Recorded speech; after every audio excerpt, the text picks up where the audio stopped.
Buenas tardes, muy amados hermanos y escuchas de las diferentes contactos que tenemos a través de las redes de Facebook, sobre todo. Queremos desearles que el Señor esté con ustedes y no solo eso, sino que les edifique y los vaya llevando en un conocimiento mayor del tema que estamos tratando. Hemos estado hablando de la guerra espiritual en la que el Señor nos ha involucrado, porque desde que el hombre cayó, él mismo le declaró la guerra. Sin embargo, la guerra es contra un ejército bien jerarquizado, bien organizado y con miles de años de experiencia en la lucha. Sin embargo, hace tiempo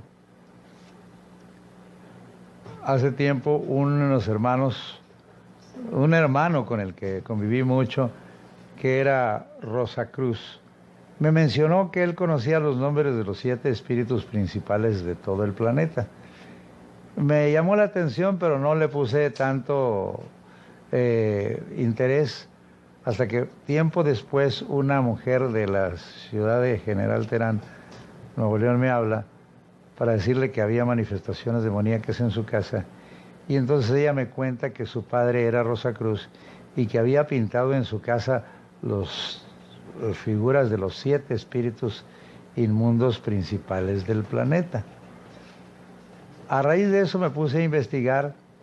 A la postre, o en esa ocasión me acuerdo que la hermana Rita Cabezas de Costa Rica empezó a escribir un libro al respecto. Ella le llamó la atención el nombre de un demonio que habla en el libro de Tobías que se llama Asmodeo, y empezó a investigar.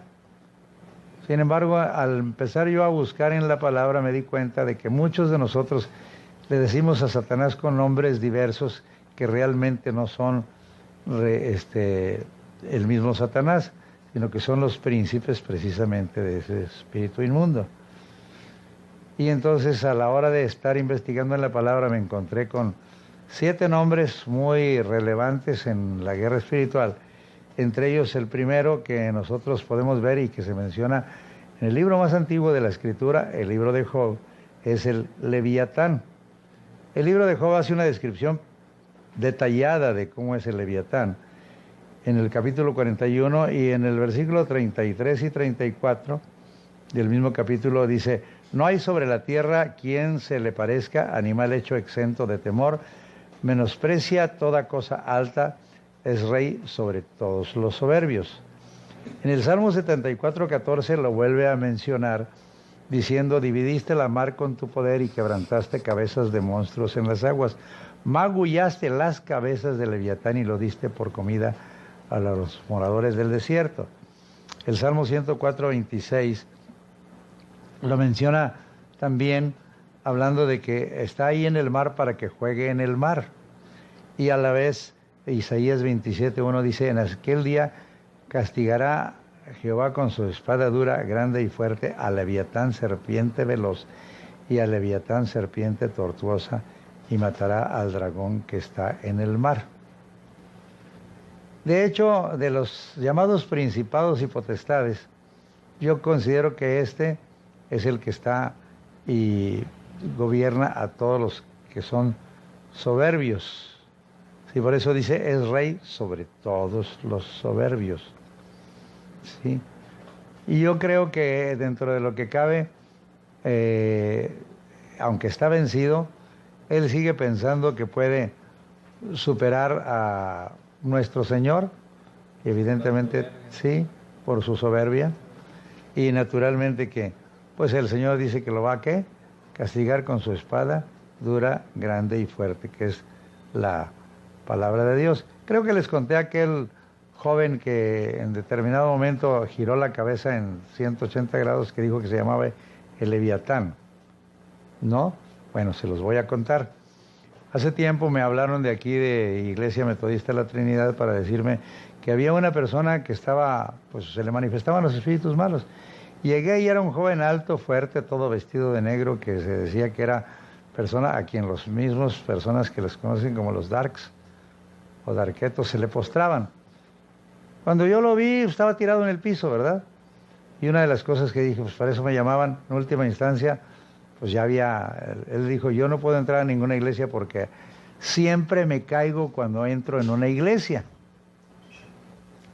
Sin embargo, cuando ya lo pusieron así frente a mí, después de que se le pasó el acceso de que había quedado todo maltratado con la administración, empezó a hablar en lenguas. Porque el enemigo es bueno para imitar todo, ya hemos dicho, ¿verdad? Pero en ese momento en que me dijo que dijo un nombre, ¿sí? Necronomicon, que es el libro de alta magia que hace tiempo se maneja por ahí en ciertos círculos. Dije, ya sé cómo te llamas. Y le dije por su nombre, Yog-Sothoth. Ya había aprendido yo el nombre de ese demonio. Ahí menciona en ese libro otro demonio que se llama Nyarlathotep. ¿Sí? Pero lo importante no es ese, sino que me dijo, ese es de los más pequeños. Y le dije, ¿cómo te llamas entonces? Yo me llamo Leviatán. Peor para él porque empecé a darle estos textos que les acabo de leer y entonces se levanta y lo sujeto y lo siento y dice, está bien, te lo voy a dejar para ver si puedes con él. No, lo reprendí todo y terminé evangelizándolo, ¿verdad? Se entregó a Cristo y todo eso, el joven. Y resulta que era un guarura de no sé qué personaje de aquí de la ciudad. O sea, era una persona experta en artes marciales y bueno para los golpes. Pero el Señor lo había postrado, pero como si fuera un, ¿verdad? Pelele, ¿no? En última instancia, el Leviatán puede ladrar todo lo que quiera, pero el Señor es el que tiene todo el poder. Entonces, normalmente entre las fábulas se le menciona al Leviatán como un animal mitológico, ficticio y producto de cierto tipo de fábulas de los pueblos del Cercano Oriente. Sin embargo, la Biblia lo menciona, ya lo hemos visto, Job 41, 12 y 22, ya lo mencioné. Por el capítulo 10 lo menciona antes también aquellos que se despiertan para, algo así, se levantan para despertar al Leviatán, ¿sí? Pero con una armadura aparentemente y armas muy efectivas y poderosas, porque dice que estima el leño como el hierro como leño podrido. Pues es que en realidad para atacar a un ser espiritual, ningún arma de hierro puede hacerle nada, ¿verdad? Entonces, podemos darnos cuenta de que es el prototipo de las personas soberbias, es el inspirador, yo diría, de todos los soberbios, ¿sí? Está bien claro que el Señor lo humilló, lo va a seguir humillando, y ya lo tiene bajo sus pies. Entonces, ¿sí? Supongamos que tuviera aquí a Trump para ministrar, ¿ese sería el primero que le sacaría? Posiblemente, si se dejara, ¿verdad? Lo cierto es que Trump es bastante soberbio, bastante ignorante, ¿verdad? Dicen que es peor que nuestro presidente, en lo ignorante, pero lo cierto es que es un hombre bastante soberbio, ¿verdad? Y xenófobo, ¿verdad? No puede ver a los extranjeros, menos a los mexicanos. Sí, pero tenemos en todo caso como uno de los tipos. Pero hay otro demonio que se llama Rahab, ¿sí? Lo menciona precisamente Ezequiel 29:3 y 32:2, para los que les guste tomar nota. Lo dice Isaías 51:9 cuando dice, despiértate, despiértate, vístete de poder, oh brazo de Jehová, despiértate como en el tiempo antiguo, en los siglos pasados. ¿No eres tú el que cortó a Rahab y el que hirió al dragón? Y en el Salmo 89:10 dice, tú quebrantaste a Rahab como herido de muerte, con tu brazo poderoso esparciste a tus enemigos. Aunque algunos le aplican el nombre al faraón o al país de Egipto, notemos que Ezequiel 32:2 le dice al faraón que es como el dragón en los mares, es decir, que se parece a él, ¿sí? Ahora, ¿quién es Rahab? Rahab se traduce como orgullo también, insolencia y también como tormenta. Entonces, En esa traducción con respecto a tormenta nos sugiere que tiene poder sobre los elementos de la naturaleza, en la cual produce disturbios atmosféricos como los huracanes, los tifones o algunos otros fenómenos meteorológicos de carácter destructivo. Y no ignoramos que estuvo involucrado cuando el Señor estaba en aquella ocasión en el barco dormido y los despiertan los discípulos todos asustados porque aparentemente él estaba descansando y el enemigo quería hacerlo zozobrar en alta mar, ¿verdad? En Mateo 8, 18, 27 lee eso usted, Marcos 4 del 37 al 41 y Lucas 8 del 22 al 25. La nueva versión internacional de la Biblia traduce Job 26, 13 así. Con su sabiduría descuartizó a Rahab, con su mano ensartó a la serpiente escurridiza. Dando a entender que con esto que Rahab es un enemigo vencido. Imagínense, lo dejó ensartado así a la serpiente, ¿sí? A la serpiente escurridiza, a Rahab, que significa insolencia, ¿sí? Orgullo y tormenta. Pónganse a pensar en los huracanes que se vienen a veces así, con violencia. Creo que una de las cosas que a nosotros nos ha faltado es reprender a los huracanes. El último que mucha gente puso a orar fue uno que iba a entrar por Vallarta. Exacto. Se desapareció. Pero sí hubo guerra espiritual ahí. En esa ocasión hubo quien tomó el asunto en sus manos, el pueblo de Dios empezó a orar y obviamente aquí el asunto era reprender el espíritu inmundo que activa esos lugares, ¿verdad? El tercero que quiero mencionar es Abadón. En Salmo 88, 10 significa perdición, se aplica al mundo de los muertos, pero en Apocalipsis 9:11 se refiere al ángel del abismo que describe Juan y que en el griego se llama Apolión, que quiere decir destructor. O sea, donde quiera que haya destrucción, ahí está Abadón. Abadón quiere decir destructor. Y no se le olvide que casi todos los ángeles, ya principados o potestades, tienen su ejército. Y hay una parte en la Biblia que dice un ejército de ángeles destructores. ¿Sí? Por ejemplo, cuando fue destruido el país de Egipto, no necesitaba el Señor más que soltarlos a que hicieran de las suyas a los ejércitos destructores, ¿verdad? ¿Verdad? Entonces usted va a darse cuenta de que muchas veces los propios espíritus inmundos han sido medios a través de los cuales el Señor ha hecho las destrucciones correspondientes. ¿Sí?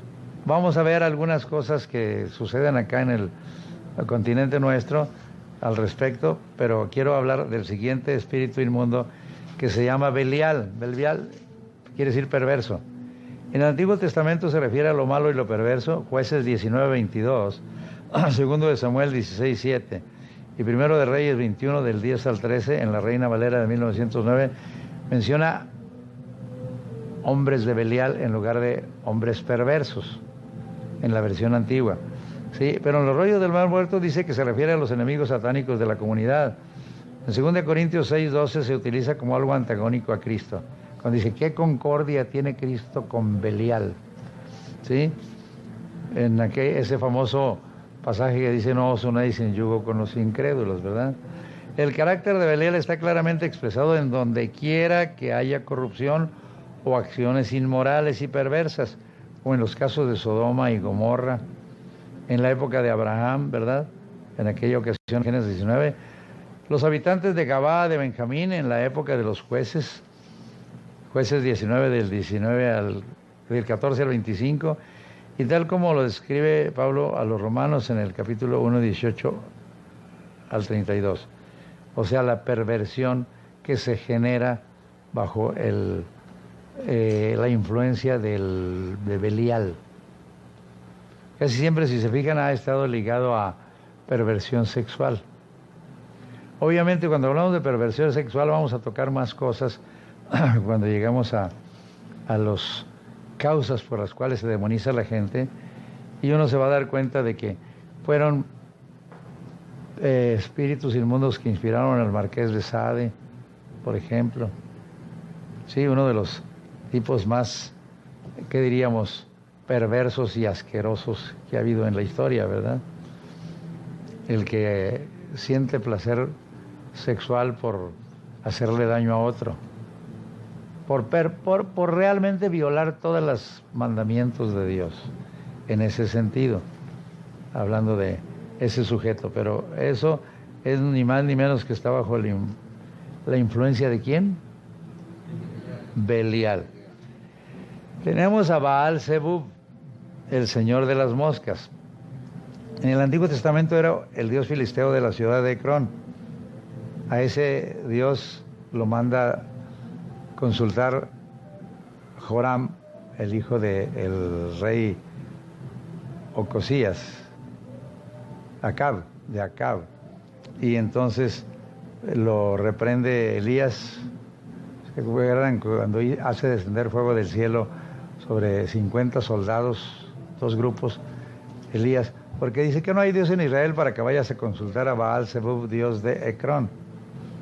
Se suponía que era un dios que producía o prevenía la peste de las moscas.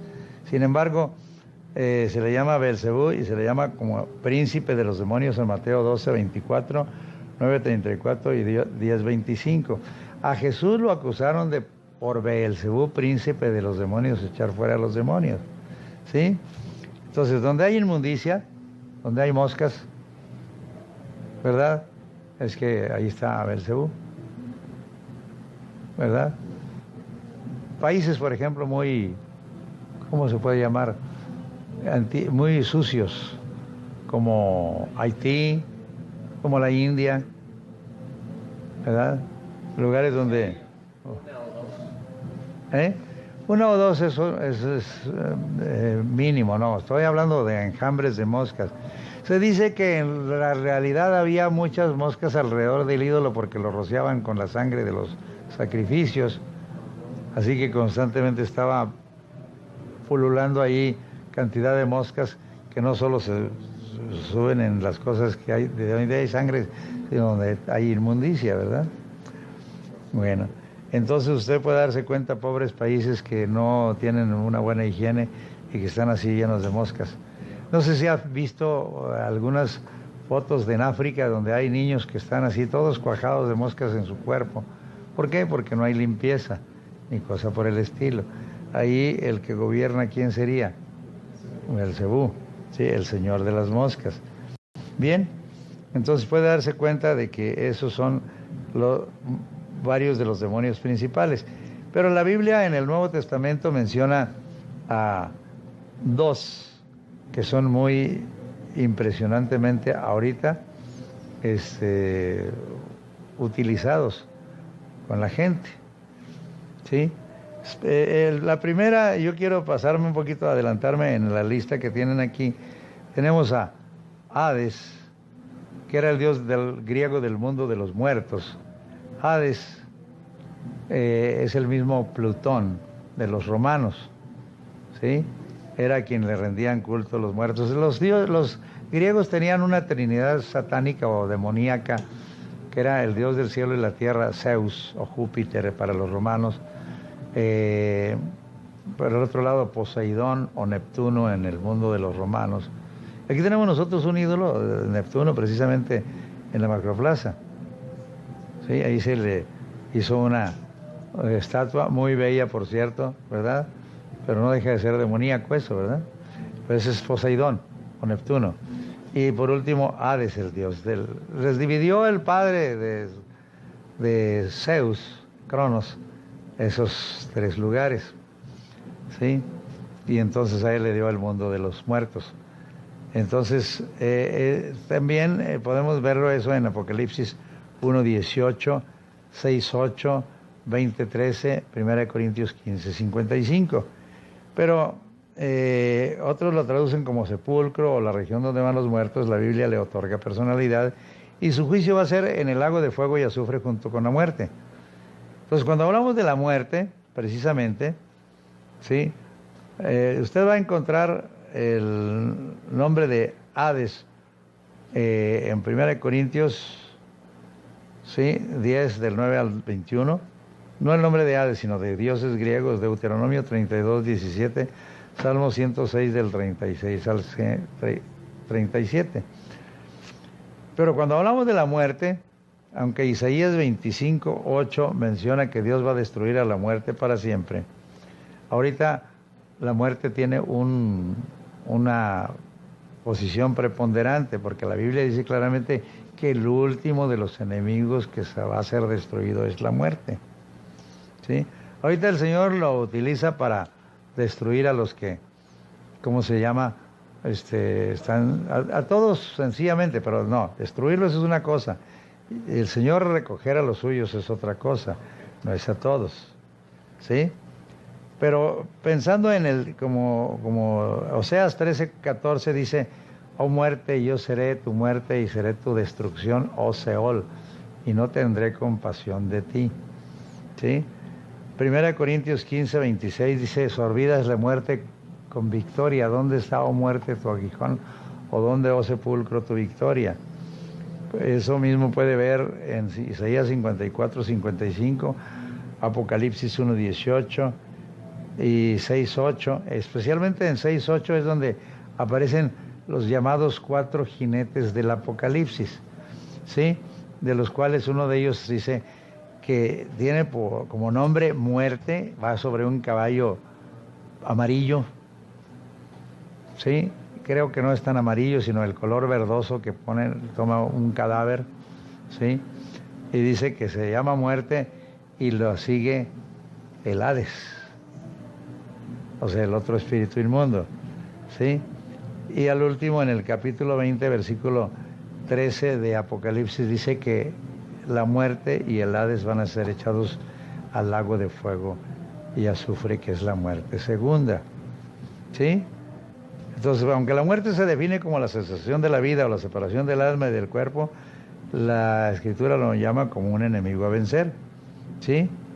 Y hay muchos pasajes que se refieren a la misma como alguien que va a ser juzgado y vencido para luego ser castigado, ¿sí? Entonces eso no quiere decir, no quiero ni enaltecer al enemigo, ni mucho menos atemorizar al Hijo de Dios, sino por el contrario hacerlo consciente de la realidad de la lucha en la cual está involucrado y con la certeza absoluta de que la victoria está asegurada por la obra de Cristo realizada en la cruz y ratificada con su resurrección y ascensión a la diestra del Padre. Salmo 110, del 1 al 7, dice claramente, ¿verdad? Dijo el Señor a mi Señor, siéntate a mi diestra hasta que ponga a tus enemigos por estrado de tus pies. Jehová enviará desde Sión, Sión es la iglesia, la vara de su poder, domina en medio de tus enemigos. ¿Sí? Y sigue hablando al respecto.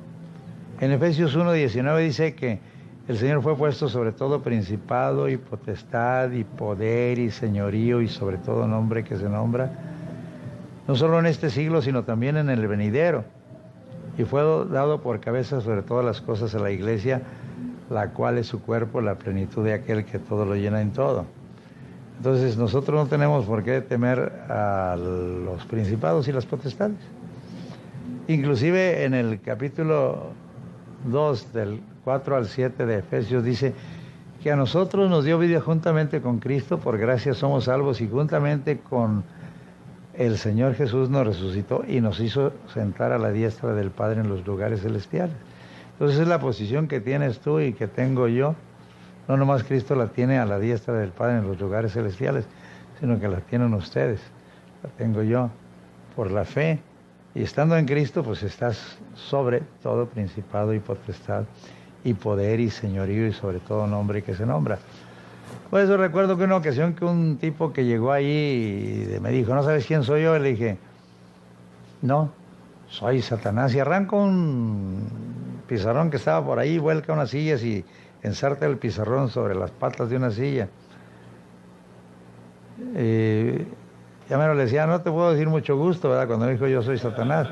Sencillamente te hincas y lo dice que se hincara. A fuerza lo tomé como al muchacho ese que giró la cabeza sobre su cuello, ¿verdad? Entonces, ¿por qué? Porque la autoridad la tienes tú. La tienes tú, la tienes tú. El enemigo es el que tiene que obedecer. ¿Eh?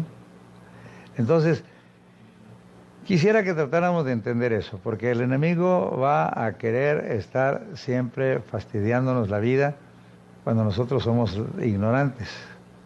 Pero no solamente estamos sobre los soldados rasos, como hablábamos, ¿verdad? Sino sobre todo los que están por encima, sus clases y oficiales, y luego sobre sus jefes, sobre sus generales, y luego sobre el general de división, ¿verdad? Sobre el comandante supremo, que en ese caso sería...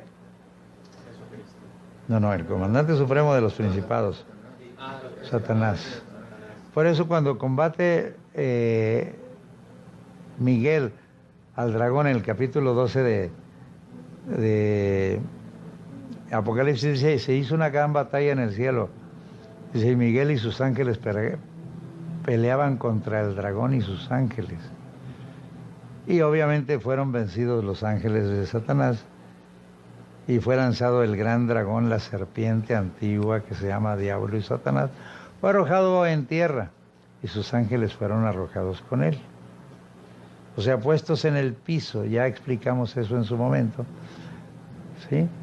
Ayer estábamos hablando de los extraterrestres. ¿Será que también son ángeles caídos? Pero no caídos, sino que todavía no se caen. No, los extraterrestres son tanto ángeles no caídos, o sea, ángeles leales al Señor, como ángeles, los extraterrestres son también ángeles caídos. No se les haga raro eso, porque muchos piensan que pues la tierra es el campo de batalla para nosotros, ¿sí? Pero ¿dónde moran los ángeles? En el cielo. Ahora, cuando hablamos del cielo no tenemos que hablar en términos de las galaxias y todo eso, sino la atmósfera circundante y los lugares donde, si los ángeles son millones de millones. Hay un pasaje que es muy interesante en Jueces, que llama la atención, y para los que creen que no hay, ¿qué diríamos? Seres, ¿qué diríamos? De otros planetas donde pueden vivir. Quiero que vaya a Jueces capítulo 6, no, capítulo 5, en la famosa, el cántico de Débora. A mí me llama la atención ese pasaje donde ella, es curioso ese pasaje por una cosa, los hombres realmente somos a veces temerosos de enfrentar al poder del enemigo, aunque tengamos el poder. Ese pasaje es de una mujer que es la juez de Israel, Débora, ¿sí? Y Barak, su general. Sí, Barak quiere decir relámpago, ¿sí? Débora quiere decir abeja. ¿Qué es más poderoso, una abeja o un relámpago? Bueno, sin embargo, ella va y le llama a Barak para decirle que Dios le había pedido que juntara gente de Zabulón y de Neftalí, que eran dos de las tribus, para combatir a Sísara, que era un general que tenía 900 carros cerrados, carros con ruedas de hierro. Entonces él dice, yo no voy si tú no vas. O sea, él sabía que ella tenía el poder de Dios. Y él, aunque también había sido llamado por Dios, él tenía temor. Y dice, está bien, voy a ir contigo, pero va a decirse que en mano de mujer entregó el Señor a Sísara, el general de Javín, rey de Azor. Entonces, pelean, combaten, ganan la batalla Barak, y entonces canta Débora al Señor. Pero es muy interesante una de las pasajes cuando empieza a orar ella, a cantar más bien. Dice, aquel día cantó Débora con Barak, hijo de Abinoam, diciendo, por haberse puesto al frente los caudillos de Israel, en Israel, por haberse ofrecido voluntariamente pueblo, load a Jehová, oíd reyes, escuchado príncipes, yo cantaré a Jehová, cantaré salmos a Jehová, el Dios de Israel, cuando saliste de Seir, oh Jehová, Cuando te marchaste de los campos de Edom, la tierra tembló y los cielos destinaron y las nubes destilaron gloria. Los montes temblaron delante de Jehová, aquel Sinaí delante de Jehová, Dios de Israel. En los días de Samgar, hijo de Anat, en los días de Jael, quedaron abandonados los caminos. Y sigue hablando cómo está dándoles el Señor el triunfo. Pero hay un pasaje que es sumamente impresionante para mí. Fíjense bien, porque dice...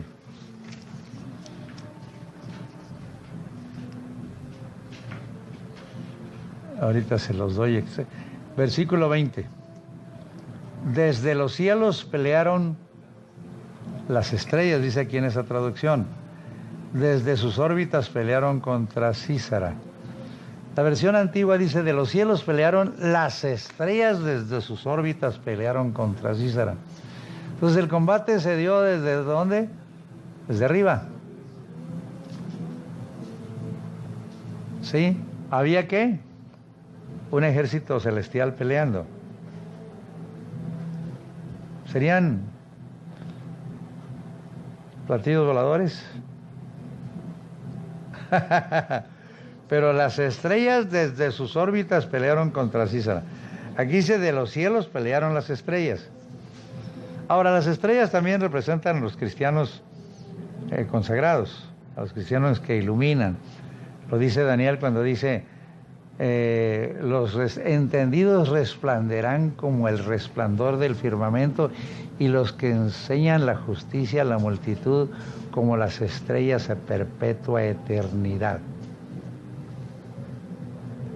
¿Cómo pueden entender? Entonces necesita que usted se vaya llenando de ese conocimiento y de ese poder y de esa luz para que sea como las estrellas que iluminan a perpetua eternidad. O como dice Jesús, se encuentra en el capítulo 12 de Daniel. Y Jesús lo dice, resplandeceréis como el firmamento en el reino de mi Padre, como luminares en el mundo. Así que no solo los ángeles son estrellas, ustedes pueden ser estrellas. De hecho, la Biblia dice que el Señor tenía 7 estrellas en su mano en el Apocalipsis, y dice que son los ángeles de las 7 iglesias.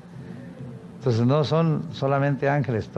La palabra ángel quiere decir mensajero. Si tú eres un mensajero, eres por lo tanto un ángel. Terrenal, pero eres ángel. Pero volviendo con los ángeles caídos, ¿sí?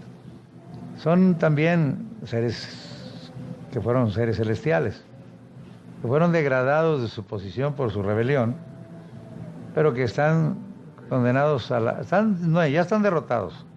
Están condenados al lago de fuego si no se arrepienten, porque dice que el lago de fuego está destinado para el diablo y para sus ángeles, no para los seres humanos.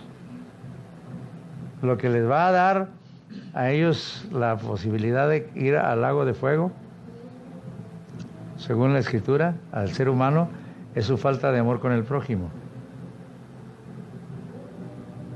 ¿Sí? ¿Sí sabía eso? Sí, en el capítulo 25 de Mateo lo dice, cuando se viniera nuestro Señor en su reino y apartare las naciones como aparta el pastor las ovejas de los cabritos, a los de la mano derecha les va a decir, venid benditos de mi Padre a heredar el reino de Dios, preparado para vosotros de la fundación del mundo, porque tuve hambre y me disteis de comer, tuve sed y me disteis de beber, estuve desnudo, me cubriste, estuve enfermo en la cárcel y me visitaste. Y cuando te vimos nosotros hambriento o sediento, desnudo, pues cuando lo hiciste a uno de estos pequeñitos, a mí lo hicisteis. Pero las de la izquierda les va a decir, nunca os conocí, apartados de mí, malditos al fuego eterno, preparado para el diablo y para sus ángeles, porque tuve hambre y no me diste de comer, tuve sed y no me diste de beber, estuve enfermo, ¿y qué? Y no me visitaste, estuve desnudo, no me cubriste. Es decir, ¿cuándo te vimos en necesidad y no te servimos? Por cuanto no lo hiciste a uno de estos pequeñitos, ni a mí lo hicisteis. Es más, una de las razones por las cuales Dios destruyó Sodoma y Gomorra no fue tanto por la perversión sexual, estaba entre ellas, pero la razón principal es no haber atendido a los débiles y a los menesterosos. Quieren que se los muestre. Se los muestro. El exceso de abundancia también, ¿no? Exacto. Soberbia, saciedad de pan y abundancia de ociosidad, y no fortalecieron la mano del menesteroso y del necesitado, dice Ezequiel 16, ¿sí? 16, 50 y...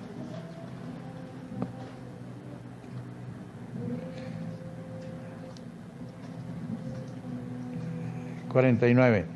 He aquí que esta fue la maldad de Sodoma, tu hermana, soberbia, Saciedad. soberbia, saciedad de pan y abundancia de ociosidad tuvieron ella y sus hijas, y no fortaleció la mano del afligido y del menesteroso. Y se llenaron de soberbia e hicieron abominación delante de mí, y cuando lo vi, las quité. Es lo mismo de la parábola del rico y Lázaro, ¿se acuerdan? Él hacía banquete con esplendidez y a su puerta tenía un mendigo y quería comer de las migajas que caían de la mesa y no se las daban. Entonces, cuando muere uno, uno es llevado al seno de Abraham para ser consolado y el otro va a ser enviado al infierno. Porque creo que lo más importante es el amor al prójimo. Bien, vamos a proseguir con nuestro tema. Estamos ahora haciendo a un lado las... por cierto, hablábamos de la muerte como uno de los principales enemigos a vencer, pero es uno de los principales ahorita que está siendo adorado. Ya saben que hay hasta altares a la muerte y el culto a la muerte, y luego dicen la muerte, la Santa Muerte y la Santísima Muerte. No, ya lo sé que no. Lo que sucede es que así la adoran. Para suavizar su malicia, porque el lugar es maldita, ¿verdad? Ya lo sabemos. Pero no tenemos ahí unos vecinos que tenían su altar a la muerte. Viendo un curandero y en nombre de la Santa Muerte hizo una curación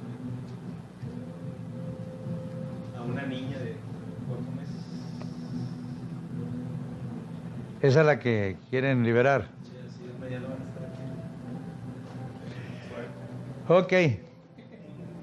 Vamos a ver una cosa más. En su material habla de las fases de ataque del enemigo, pero quiero pasarme a otro pasaje donde habla de los espíritus que están mencionados en las Sagradas Escrituras, porque en el Antiguo Testamento es el único lugar donde se dan nombres.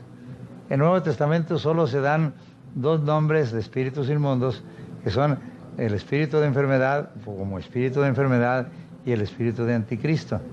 Pero en el Antiguo Testamento da nombres, características de ciertos espíritus inmundos que en ese tiempo servían a los fines de Dios también, ¿sí?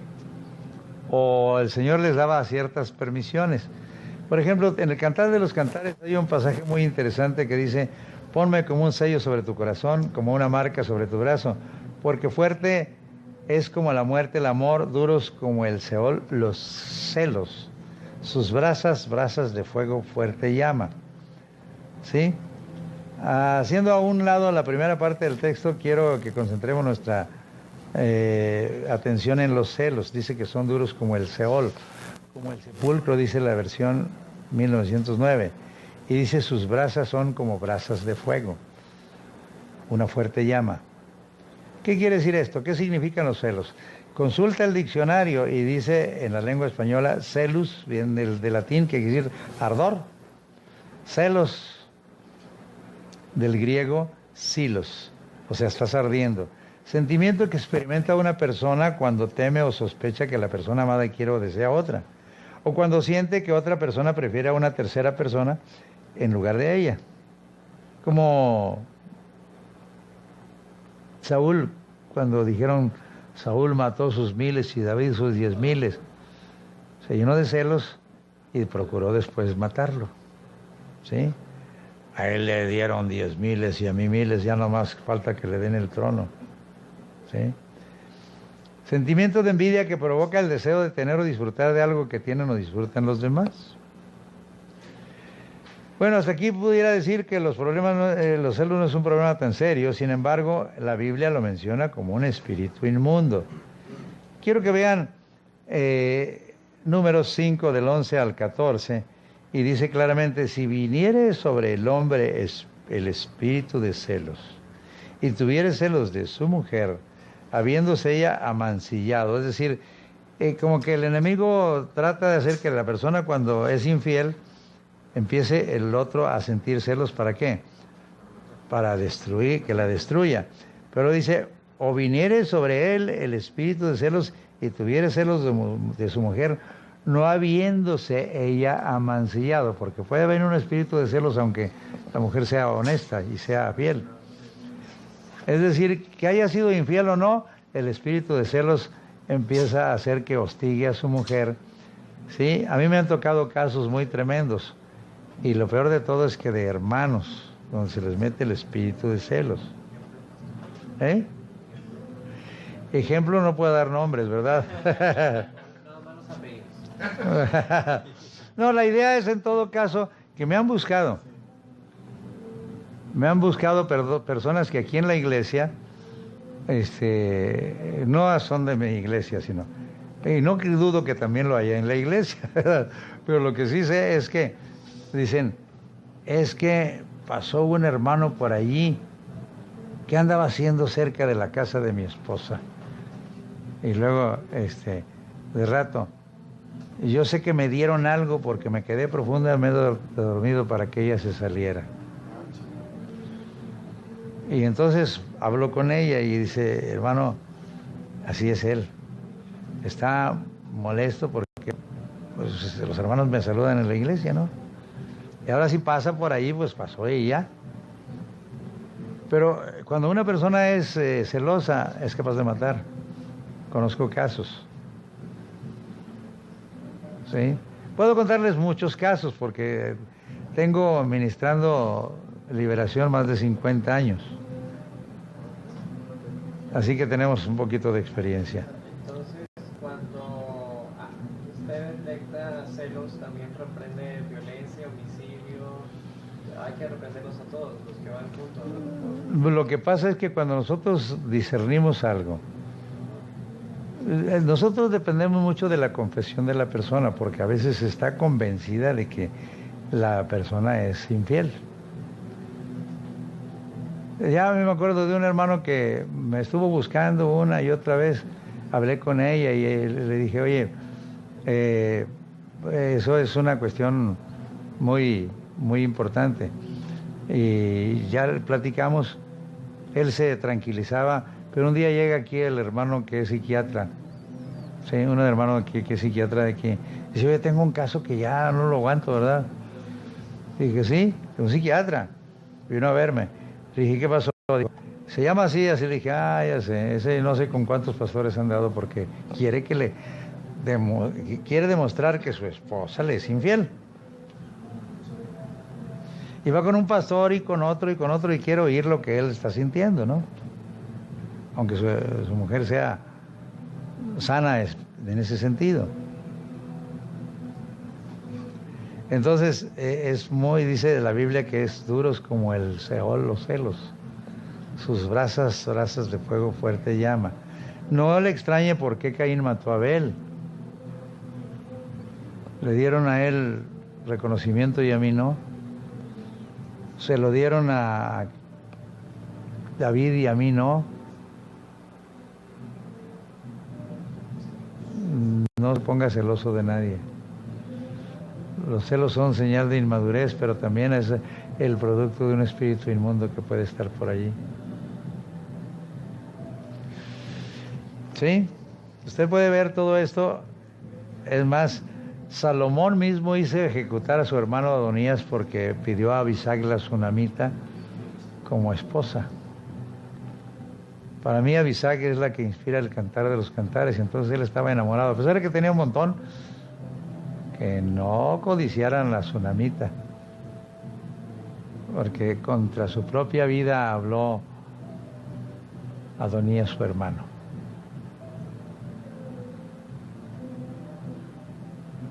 Pide para él también el trono, le dijo. contra su propia vida ha hablado y manda a matar a su hermano. ¿Se ha puesto a pensar lo terrible que es? ¿Ninguno de ustedes es celoso? Algo acá dijo mi amado hermano. ¿Por qué? Tenemos que reconocer que algunas cosas el enemigo las trata de estimular en nosotros. ¿Sí? ¿Tú también? ¿Ves? 0 y van 2. ¿Quién más? Es que no hay más. Bien, tenemos el espíritu de discordia. Miren, uno de los libros que más, los espíritus inmundos que más operan en la iglesia es el espíritu de discordia, ¿sí? En el libro de los jueces encontramos un relato donde Abimelech, hijo de Gedeón, y una concubina usurpa el gobierno de Israel asesinando a sus 70 hermanos. Pero después Dios le envía un espíritu malo, eso puede leerlo en Jueces 9 del 22 al 23, para hacer que los de Siquem se levantaran contra Abimelech, lo cual concluye con la muerte de él mismo. Dice, un espíritu malo de parte de Jehová. Quería castigar a Abimelech, que había asesinado a sus 70 hermanos, y empiezan a tener disentir entre ellos, a tener discordia entre los siquemitas y Abimelech, y termina muriendo Abimelech cuando le arrojan una piedra en la cabeza, cuando estaban tratando de destruir la torre de Siquem. ¿Sí? Lo mismo sucede cuando Jefté y su gente degüellan a 42,000, imagínense, de la tribu de Efraín por un desacuerdo acerca de la guerra contra los amonitas. Los de Efraín eran muy pendencieros, yo creo que se sentían los mejores. Y normalmente los de Efraín, cuando Gedeón peleó, él tocó el cuerno y el Señor le dijo que eran muchos los que tenía, entonces los va suprimiendo y se queda con 300. Ustedes pueden recordar eso en el capítulo 6 de Jueces. Pero los de Efraín dijeron, ¿por qué no nos invitaste a la guerra? Te vamos a hacer más mal. Dices, yo soy poca cosa, hombre. Lo más pequeño de ustedes es mejor que todo lo más glorioso de mi casa, ¿no? Y los aplacó. Pero cuando Jefté pelea y vence a los amonitas, entonces le reclaman también los de Efraín. Pero entonces empiezan a pelear entre ellos. Y Jefté tomó los vados del Jordán. Y estaban, cada persona que pasaba por ahí decía, di, Shibolet. Y si no eran del mismo barrio, es como usted cuando va a cierto lugar, la palabra la pronuncian con otro acento o con otro siseo, vamos a decir, como los de Chihuahua, ¿verdad? O los de Argentina, yo, en lugar de yo, ¿verdad? Entonces, dicen, este no es de aquí, y lo degollaban. Entonces, cada vez que pasaban por ahí, a ver, di esta palabra, no la podían decir porque estaban acostumbrados. 42,000. Una discordia. Así es el enemigo, así divide las iglesias. Por cualquier cosa. Yo soy de Pablo, yo de Apolos, yo de Cefas, yo soy de Trinidad, yo soy de CVV. Usted es de Cristo, pero acepte a los demás aunque sean de Pablo, de Apolos, de Cefas, como de Cristo también, porque Pablo no es importante, ni Cefas, ni Apolos, es Jesús. Aún el que se dice yo soy de Cristo, pero excluye a los demás, está bajo ese espíritu de discordia, ¿no? Estoy en desacuerdo contigo. Él fue el que me evangelizó, así que yo nomás a él voy a escuchar. ¿Alguna pregunta todavía? ¿Estamos entendiendo? Muy bien. Hay un espíritu de tormento. En el libro de Samuel, primero de Samuel, habla de cómo atormentaba un espíritu malo al propio Saúl. Se aparta el espíritu de Dios y un espíritu de tormento empieza a atacar a Saúl. Ahí no dice que es un espíritu de tormento, dice es que un espíritu malo de parte de Jehová te atormenta. ¿Sí? Hay personas que están muy oprimidas por ciertos espíritus que siempre los tienen así con ese sentido de tormento, ¿verdad? Razones, pues uno no quiere sondear a la hora de estar ministrando la liberación o la sanidad de la persona, ¿verdad? Entonces, en el caso particular de él, sí, él no podía, opera, las personas, el enemigo las acusa, no los deja estar en paz, no duermen a veces por lo perturbador de la obsesión acusadora, pero el enemigo los molesta de tal manera que las personas llegan a optar a veces por el suicidio. ¿Sí? Así concluyó Saúl, suicidándose. Era de un espíritu inmundo entró otro y otro y otro. Por ejemplo, cuando odia a David lo trata de matar, pero después a su propio hijo lo trata de matar, porque ayuda a... Y luego asesina a 80 sacerdotes por ayudar a David, 85. Y luego ya de ahí empieza a perseguirlo, y luego de repente se le manifestaba el Espíritu de Dios cuando Samuel... Porque una de las cosas bien tremendas es que Dios no te quita los dones que te dio, pero vas a ser responsable doblemente ante Dios. Él profetizó cuando estaba Samuel profetizando, ¿verdad? Y estuvo desnudo profetizando toda la noche, porque ya le había dicho el Señor años atrás, el Espíritu vendrá sobre ti y profetizarás y serás mudado en otro hombre. Ahora seguía profetizando, pero terminó consultando a una divina y terminó posteriormente, ¿qué? Suicidándose.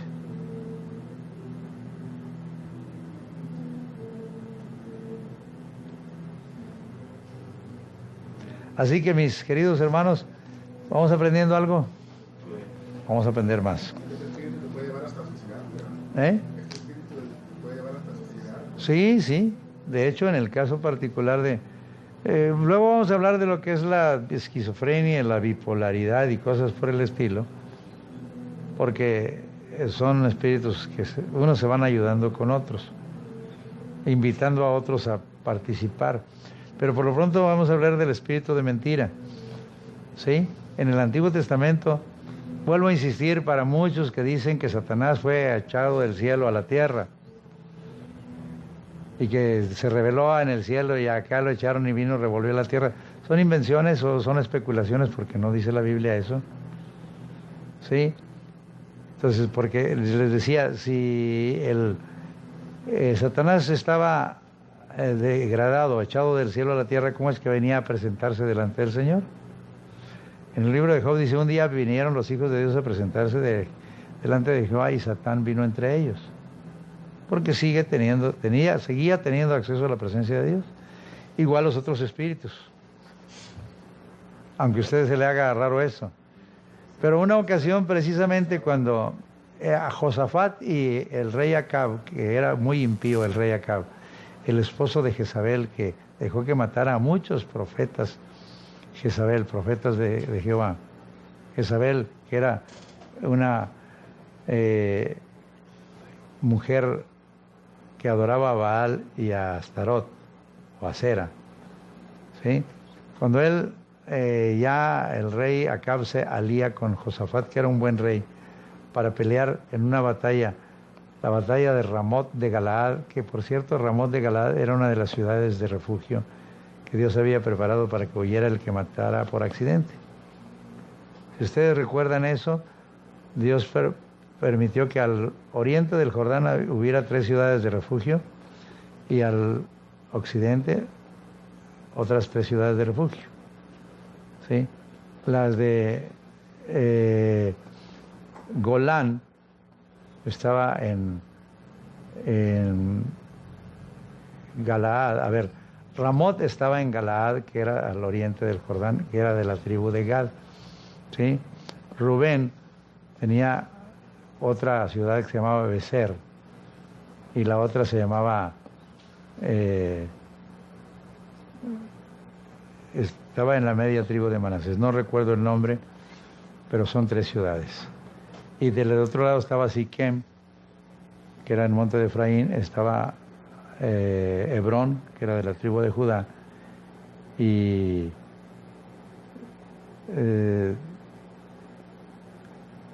Sedes estaba en Neftalí. Yo dije que Sedes era de la tribu de Rubén, ¿verdad? No, era Becer en la tribu de Rubén. Sí, pero bueno, eso es lo de menos. El detalle es que ellos habían perdido la ciudad de Ramot de Galaad de manos de los sirios y entonces la querían recuperar. Pero Dios había determinado que allí muriera Acab por su impiedad. Entonces cuando le dicen los profetas, porque otro de los problemas de nosotros los que profetizamos es que si hay manera de pues no ponernos en problemas con los que tienen el poder, pues no lo hacemos, ¿no? Entonces no les denunciamos un pecado.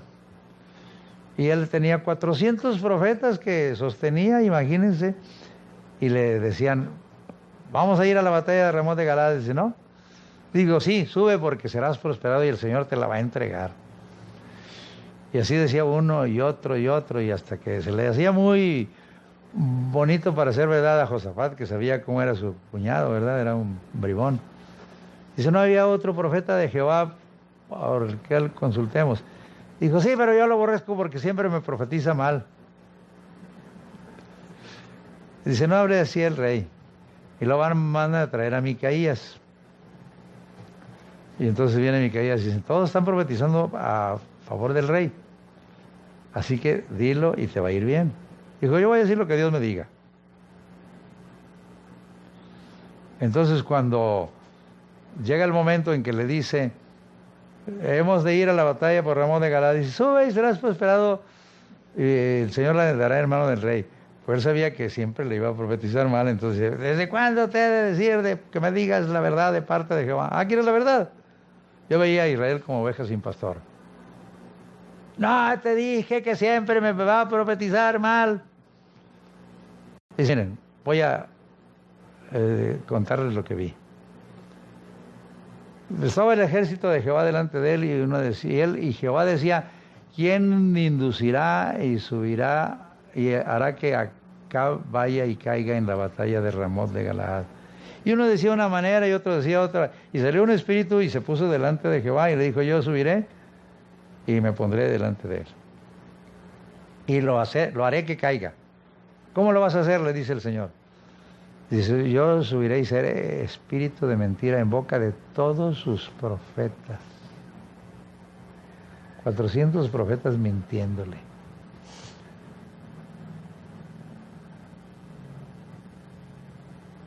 Y entonces lo abofetea el jefe de los profetas y dice, ¿por dónde se me fue el espíritu de Jehová para hablarte a ti? Dice, tú lo vas a ir cuando vayas huyendo de aposento en aposento por esconderte, porque enviaste a la muerte al rey. Eso me hace pensar acerca de lo que estamos viendo de Glenda Jackson.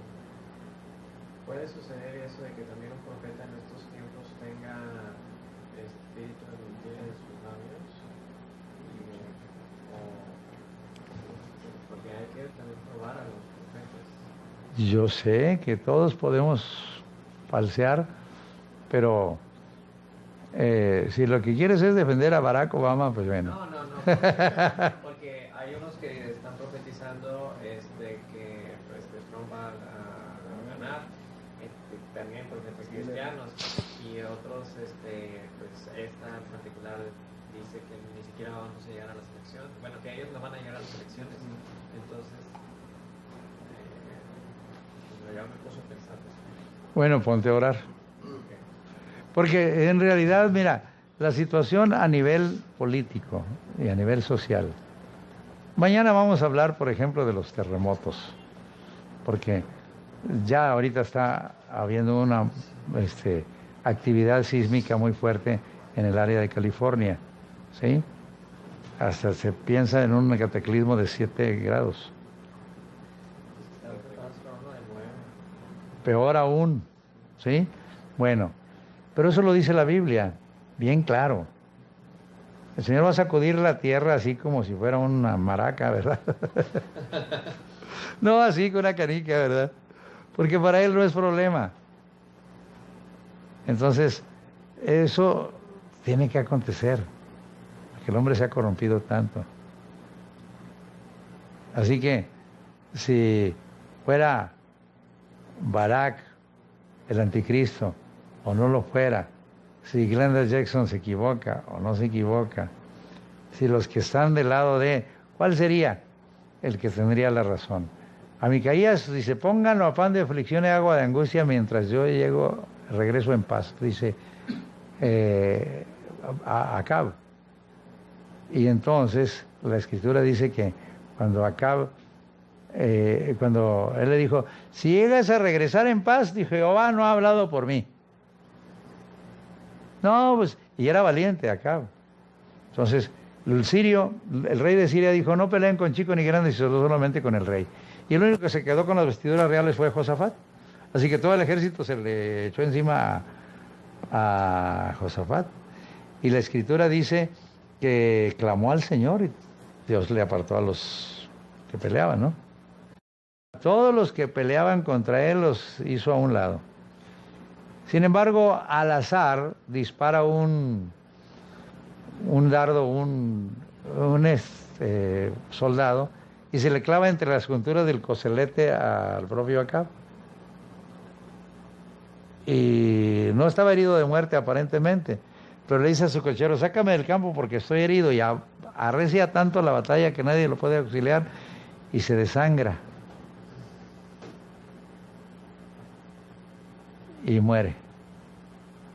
Y ya Dios había dicho a través de Elías que donde lamieron los perros la sangre de Nabot, el que había hecho Jezabel que mataran para darle una heredad que él codició, ahí iban a lamer la sangre de él los perros. Había una sentencia muy brutal, dijo, voy a poner la casa de Acab como la casa de Jeroboam, hijo de Nabat, y como la casa de Baasa, hijo de Ahía.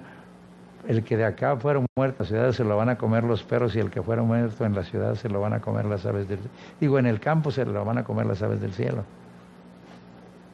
Y de Jezabel también Dios ha hablado, los perros se la van a comer también. Dios así es, ¿verdad? Y lo cumplió. Entonces salió un pregón por todo el campo diciendo, estos no tienen pastor, vuélvase cada uno a su tierra en paz. Se fueron yendo los ejércitos aparentemente derrotados porque murió el rey Acab, porque el profeta dijo la verdad, los otros estaban diciendo mentiras, nomás 400. A propósito de terremotos, está aquí en Monterrey. ¿Sí?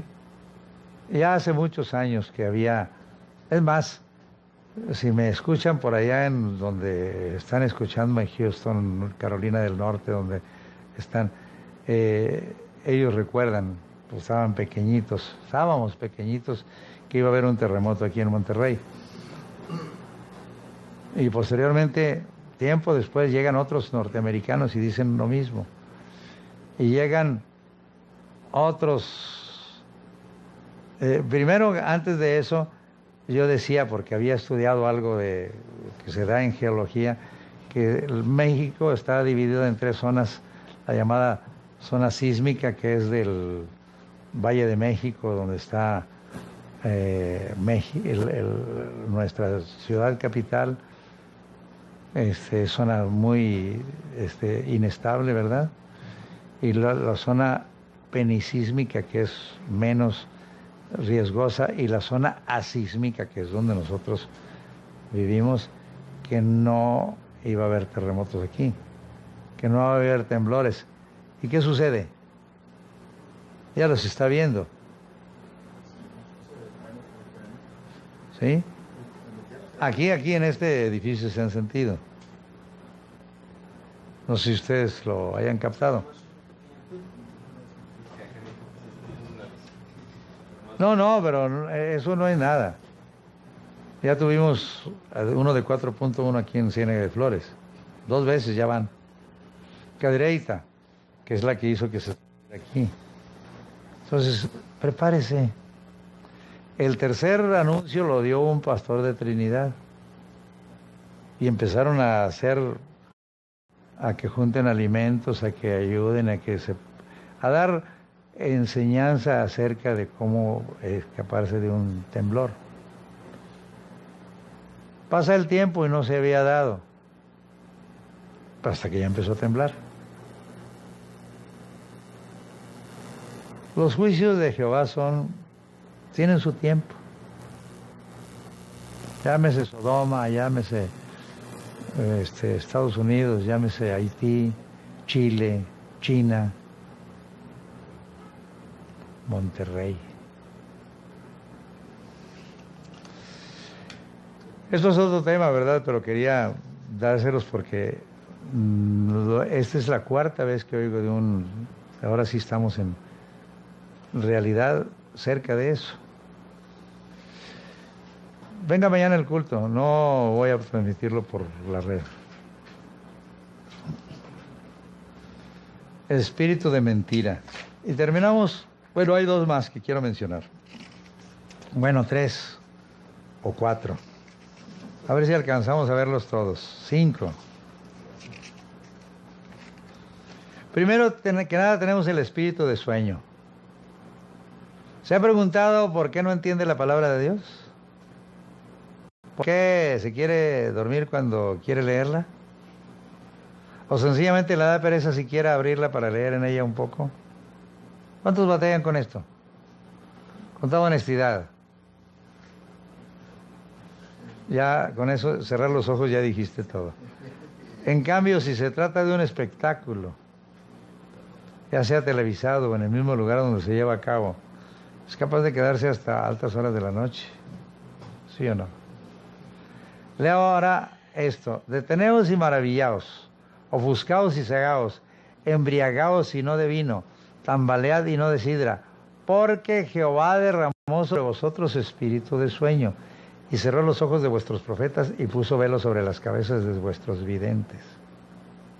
Isaías 29, del 9 al 10.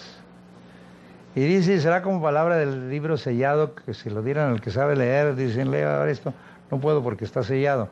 O sea, los rollos eran enredados y luego le ponían un sello y luego le metían en un tubo, así que ¿quién lo leía? ¿Está sellado? Bueno. Y luego, si le daban al que, aunque estuviera abierto, al que no sabe leer, le dijeron, lea ahora esto, ¿qué va a decir? Pues no sé leer. Entonces, da lo mismo, si sabe leer o no sabe leer, ¿sí qué? Si tiene espíritu de sueño. No va a entenderla. Más le va a aburrir, le va a fastidiar. ¿Sí? Aunque no te duermas, de rato estás divagando, estás pensando en la... ¿Verdad? ¿A ti te pasa mucho? ¿Ves? Eso es también falta de disciplina en la mente que divaga. Pero pensando en términos del que no entiendo, por eso no la leo mejor, no la entiendo. O la leo para poderme dormir. ¿Sí? A mí me han dicho, hasta la mera verdad, yo leo la Biblia para poderme dormir. ¿Sí? Esto nos lleva al entendimiento de que hay un espíritu de sueño que cierra nuestros ojos espirituales para evitar entender la palabra de Dios. Cuando somos poco sinceros para buscar a Dios, pues ¿para qué revelarnos lo que no nos interesa? ¿Para qué? Pues duérmete. ¿No te interesa? Bueno.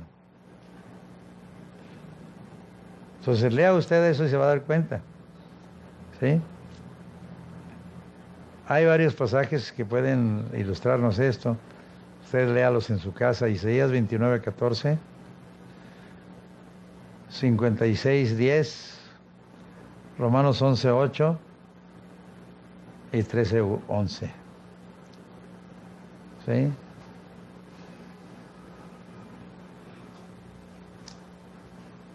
Espíritu de sueño.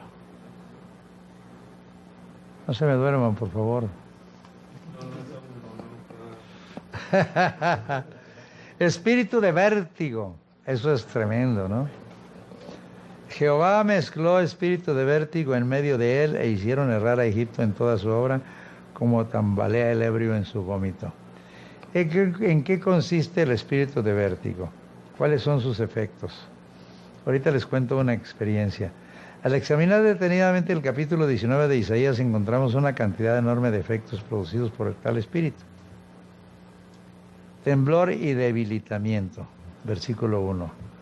Contienda entre los propios hermanos, versículo 2. Pérdida del entendimiento, versículo 3. Esclavitud, versículo 4. Pobreza, versículos 5 y 7.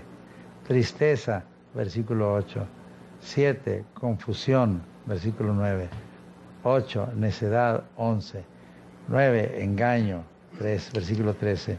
10. Temor, versículos 16 al 17. Déjenme contarles la historia. Hace tiempo, una hermana que me atendía, que era doctora, empezó a decirme: oiga, pastor, yo tengo mal de Menier. ¿En qué consiste eso? Dice: yo me mareo así fácilmente, pero aquí en Monterrey. Estoy normalmente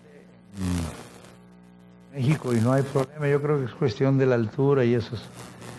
Le dije: a ver, vamos a platicar. ¿Cuándo empezó tu problema? Dice: bueno, mire, la verdad es que yo estaba estudiando medicina, yo soy de Linares.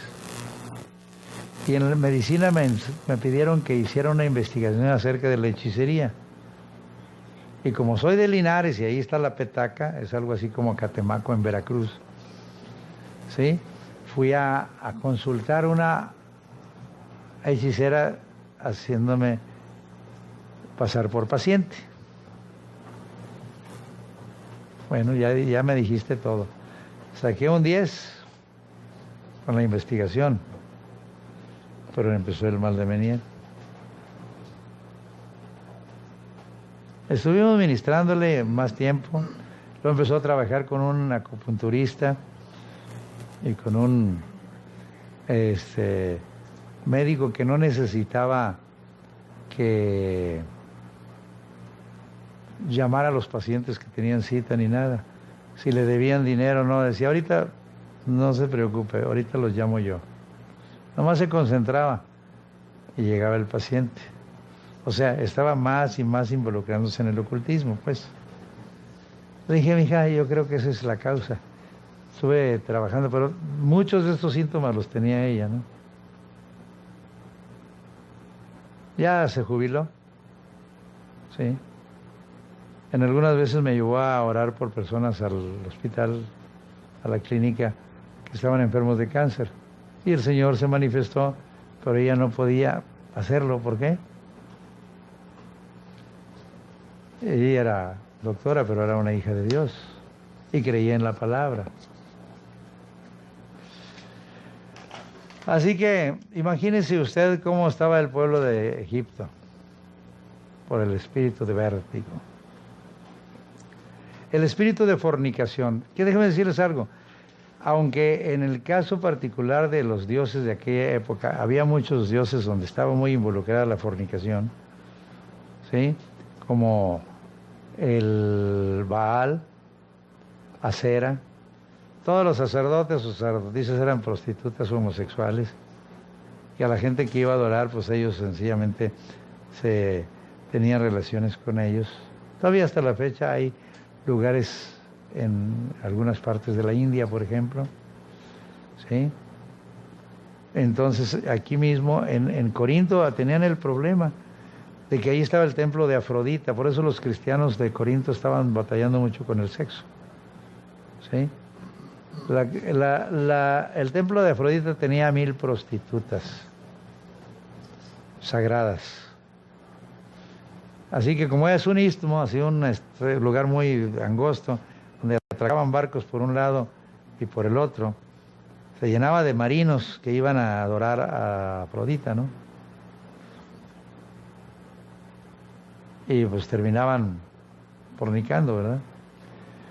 Pero lo más tremendo es que quiero decir una cosa, la idolatría la produce un espíritu de fornicación.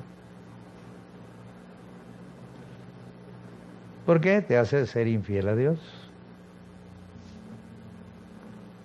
Tienes relaciones con un Dios falso, un demonio.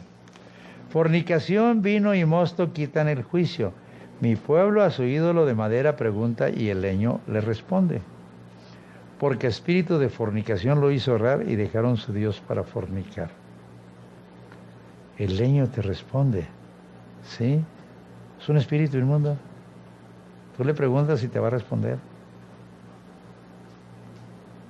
Deben contarles una historia muy cercana, porque las personas que estaban involucradas en esto eran los que habían sido guardatemplos de la iglesia donde yo era uno de los líderes, Iglesia del Nazareno, guardatemplo. Y pues eran cristianos, entre comillas, pues. O más bien cristianos sí, pero no habían sido discipulados. Entonces eran gente de escasos recursos. Me tocó ser padrino de 15 años de una de las niñas. Pero eso no es el detalle.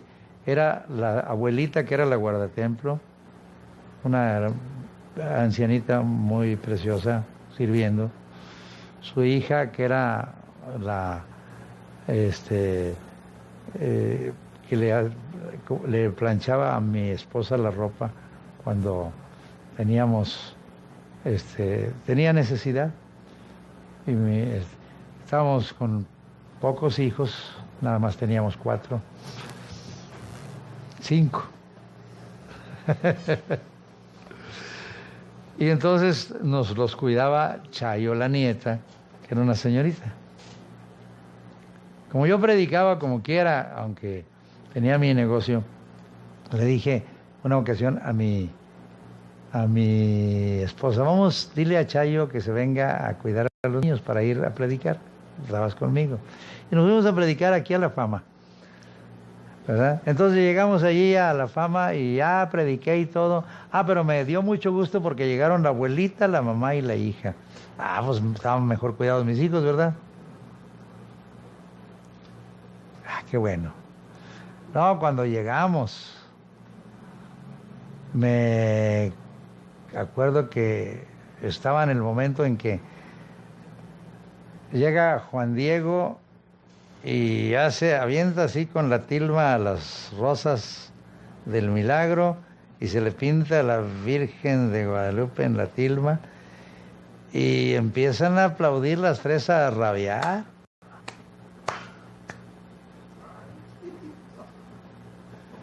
Me quedé yo con coraje. Y lo único que dije con desprecio, el demonio más grande de México.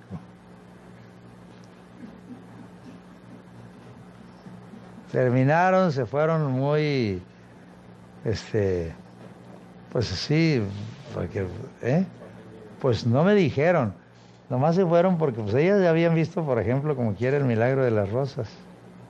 No, al día siguiente llega la señora a plancharle a mi esposa. Y luego me aborda y me dice, hermano, mi mamá se fue muy ofendida anoche por lo que usted dijo de la Virgen de Guadalupe. Mira, lo sostengo, es un demonio. Es el demonio más grande de México. Y dijo, es que ella le ha hecho muchos milagros. A ver, cuénteme uno. Y entonces dijo, mi mamá, éramos de un rancho, y mi mamá hacía las tortillas para toda la ranchería, y tenía que hacer unos baños así grandes de nixtamal, o sea, ponen el maíz, lavado, le ponen cal y lo ponen a hervir para hacer luego las tortillas. Y se traía a su bebé en brazos e iba a menearle ahí al baño. Cuando le estaba meneando, se le cae la niña y ¡zas! Cae dentro del agua hirviendo. No, hombre, con un grito la coge y va y se la pone a la imagen de la Virgen para que se muriera, para no verla morir ahí. Cuando llega, la halla intacta, sin una ampolla y sin nada de nada. Me quedé yo como que, pues ¿cómo le desmiento eso? Si ella lo vivió. Yo sé que la misericordia de Dios, porque ellos todavía no conocían al Señor. Conocieron al Señor, pero siguieron creyendo en la Virgen. ¿Verdad? Algo que les hace un milagro, aunque aparentemente sea una imagen, tú vas a adorarla. Sí saben que la serpiente de metal que puso en la bandera Moisés cuando estaban mordiendo las serpientes ardientes, la siguieron adorando por siglos los israelitas. ¿Sí? Tuvo que destruirla el rey Ezequías. Le puso un eustán, cosa de bronce, una cosa de bronce. No tenía por qué estarla, le quemaban incienso a la serpiente, porque habían sanado. Al que miraba la serpiente, se les olvidaba que lo que estaban mirando era más importante de la bandera, porque decían, ponte una serpiente de metal sobre la bandera. La bandera es el Señor.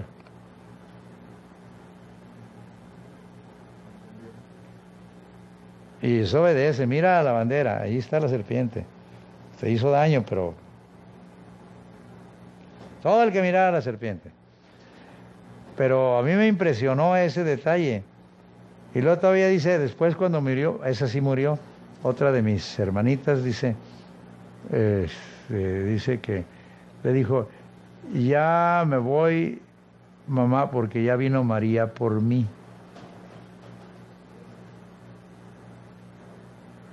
Así que no le extrañe que la gente adore a los ídolos, como sea, les hablan. Los tienen no solo cegados, hacen algo para que ellos crean. Por eso dice mi pueblo a su madero le pregunta y su leño le responde.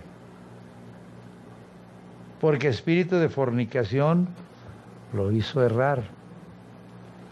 Y dejaron a su Dios para fornicar. La versión antigua dice, y fornicaron debajo de sus dioses. Ellos adoraban a Baal y a Astarot y a todos porque les contestaba, ¿verdad?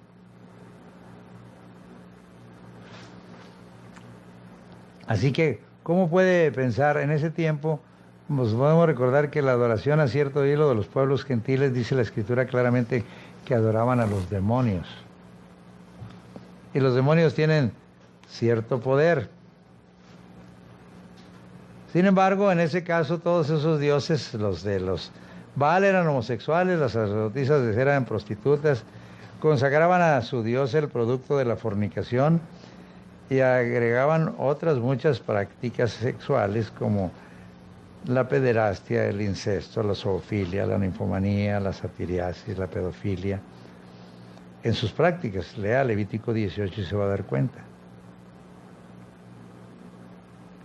Para ellos era eso inofensivo, ¿verdad?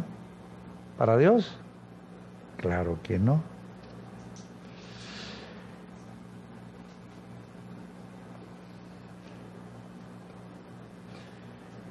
Aunque este espíritu no lo presenta la Biblia, el de Jezabel, quiero mencionarlo porque obviamente una persona como Jezabel, la Jezabel del Antiguo Testamento, como la Jezabel del Nuevo, es un espíritu inmundo que hace que...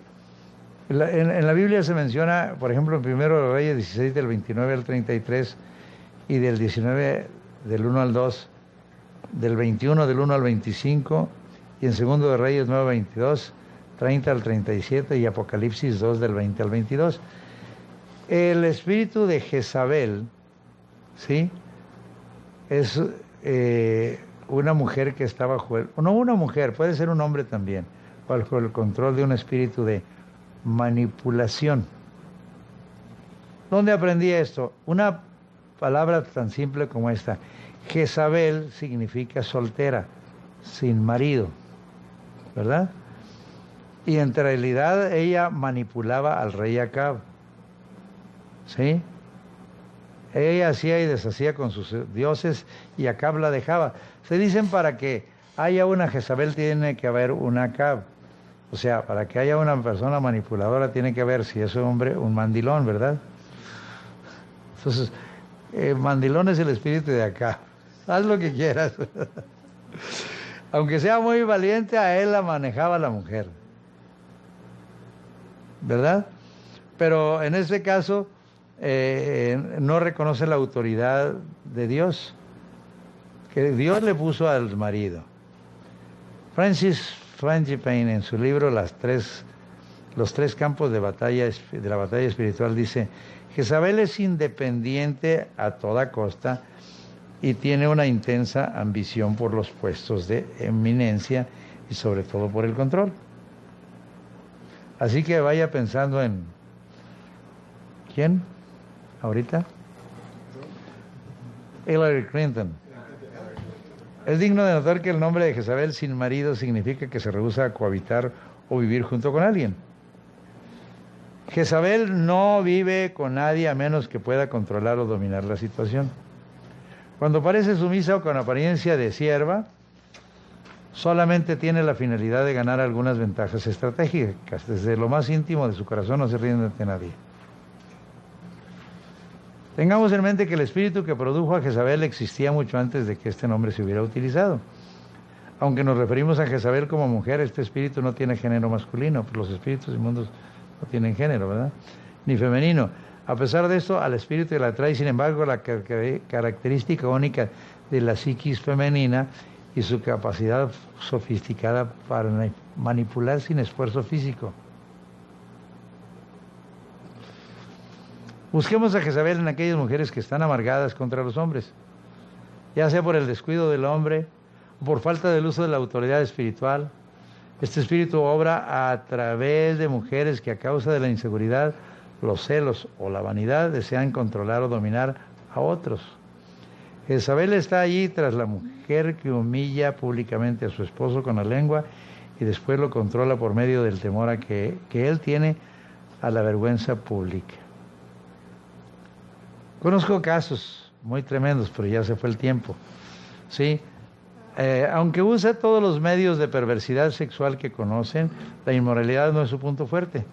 En cambio, el control es su objetivo y a fin de obtenerlo utiliza las pasiones sexuales con el propósito de poseer a los hombres. Para una mujer bajo la influencia de Jezabel, conquistar a un hombre no necesariamente indica el contacto físico. Una simple mirada de sus ojos lo puede seducir. Un detalle muy interesante es el hecho de que en el Nuevo Testamento hay una Jezabel en una iglesia.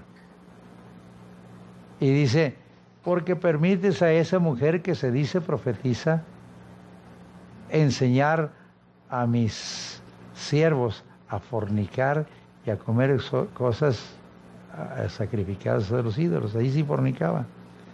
No tenía nada que ver. Y se decía profetiza y le permitía el ángel de la iglesia, el pastor de la iglesia, hacer eso.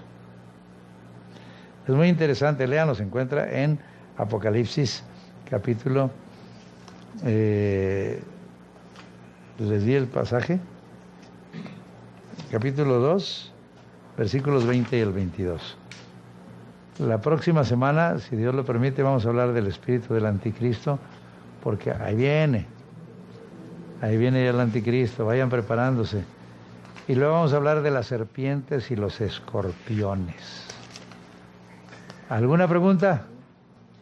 Antes de concluir. Lo que comenta del espíritu de fornicación, ese espíritu también tengo entendido que se usó desde los tiempos muy antiguos y es un espíritu muy fuerte, ¿no, pastor? Pues definitivamente, de hecho, por eso les decía, en realidad es un espíritu que te motiva a la idolatría. Pero porque todos los ídolos en aquel tiempo estaban muy mezclados con cosas de sexo. Inclusive por la inmoralidad sexual hicieron pervertir muchas doctrinas. Así es. Pastor, hay no sé si sea potestad, pero la que se encarga de las finanzas es Mamón. Eso tiene que ver con el dinero y el amor al dinero. El saltón, el revoltón, la langosta. Bueno, no, pero esos son juicios de Dios contra su pueblo cuando el pueblo peca. Entonces, cuando las finanzas están no muy bien en una persona, ¿cuál hay que reprender? Primero que nada hay que arrepentirse y empezar a trabajar bien en sus finanzas. No, yo sé que en todo caso la verdad es que el enemigo sí trata de interferir en las finanzas, ¿sí? Pero también lo hace haciendo que uno aplique mal los principios financieros. Ayer fue la clase de eso, ¿verdad? Y estuvo muy buena. Simplemente para hacer compras. ¿Sí? ¿Les pareció buena la clase de ayer? Bueno, y va a seguir mejor. Espero que la próxima semana no se la pierdan. Por el mismo canal y a la misma hora. Dios les bendiga.